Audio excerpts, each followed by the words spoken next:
প্রসূনদা, বিজেপির এটাই বক্তব্য। বিজেপির বক্তব্য হচ্ছে যে আসলে ভাষাটাকে ঢাল করে আপনারা অনুপ্রবেশ এবং অনুপ্রবেশকারী তাদের স্বার্থকে বাঁচাতে চাইছেন।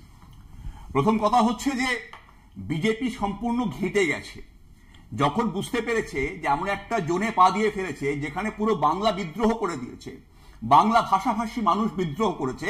তখন সে অশোক দাশগুপ্তর বিখ্যাত সম্পাদকীয় ওটা মনে পড়ছে যে অক্ষয় মির্শার চিটচিটে হাত, আর কিছু করতে পারছে না।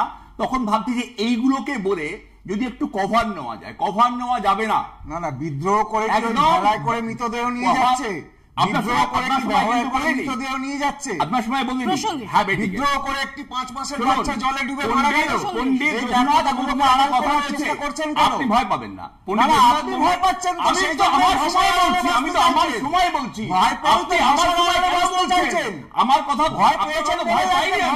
আপনি চুপ করুন প্লিজ। যে ভাষাকে আপনারা আজকে সাহিত্য একাডেমিতে কেন এনেছেন? কথা বলতে না, আজকে সাহিত্য একাডেমিতে এই বছর কথা বলিনি, বই পাঠানো গেল না।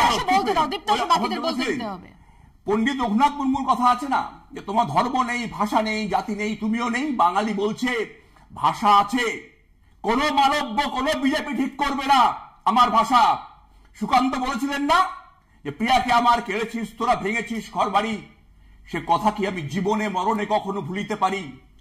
আদিম হিংস্র মানবিকতার যদি আমি কেউ হই, ওই স্বজন হারানো শ্মশানে তোদের বাকিটা বললাম না। না না, ওই স্বজন যে